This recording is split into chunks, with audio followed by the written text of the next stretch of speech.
Hello, I'm the Media Wiz, because when art form wasn't enough. Today was yet another requested review from the Critical Kid. Hey everyone. So today we'll be talking about... Whoa. Fantastic What the hell? Made by What's up with the clip? Why won't you stop? Seriously, who thought it was a good idea to cast David Hasselhoff as Nick Oh, Critical Kid. Yeah, usually I show clips of people when it's a requested review, and I didn't actually think you were gonna show up. So let me guess. You forgot this was a crossover review, did ya? Well, I guess everyone makes mistakes once in a while. So, just tell the audience what we're reviewing today. Anyway, we're gonna be looking at the Roger Corman Fantastic Four movie.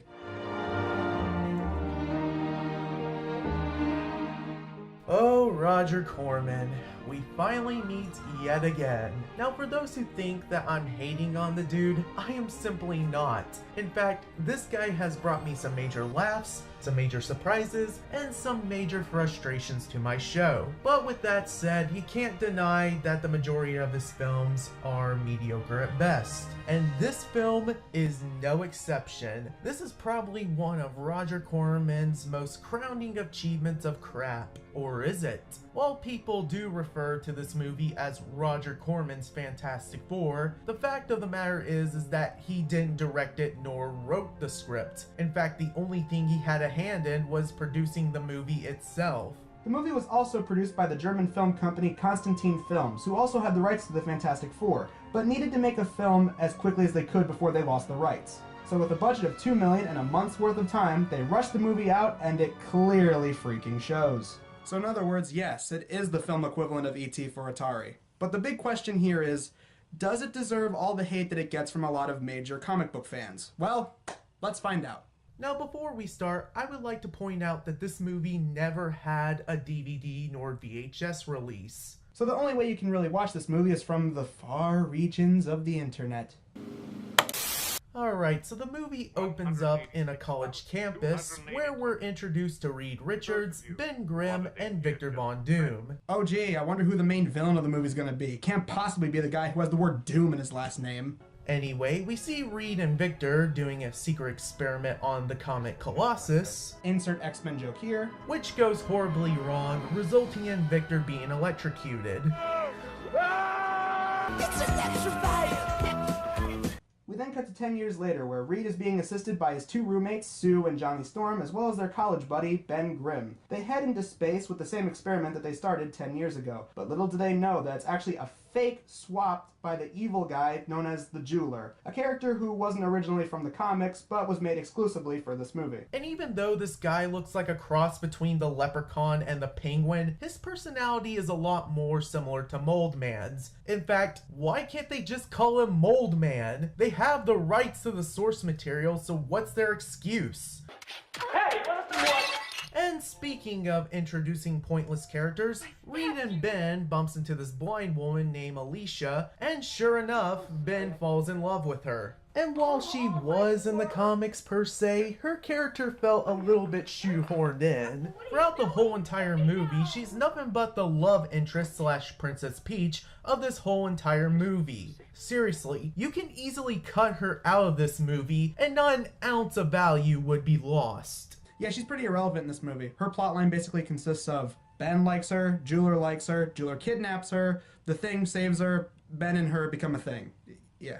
So because of the fake diamond, the ship explodes and they crash land back on Earth, now with a set of superpowers. The best powers that money could buy.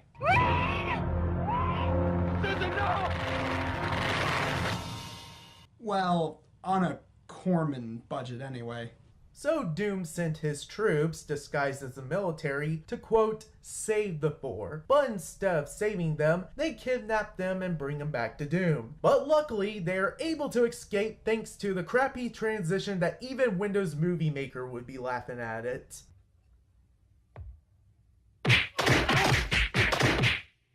What am I supposed to do with these guys?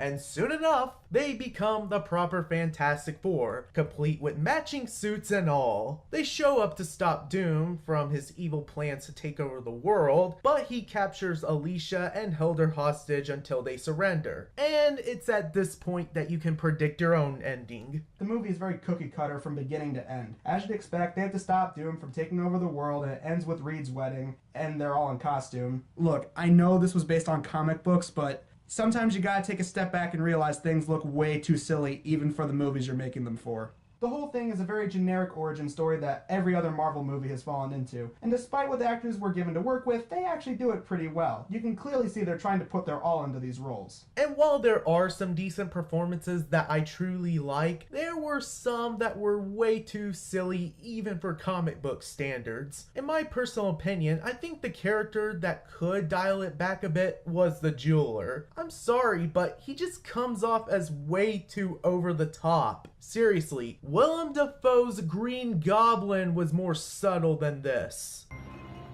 There it is. I can smell a diamond 100 miles away. That's a good high quality cheese. Yeah, and the same complaint can be said for Johnny Storm. Look, while I like Philip Van Dyke's portrayal of Johnny in the first half of the movie, most of the time he acts like Bulk and Skull from Mighty Morphin Power Rangers.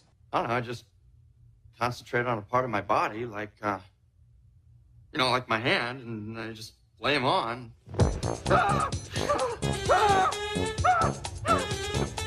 Flame off!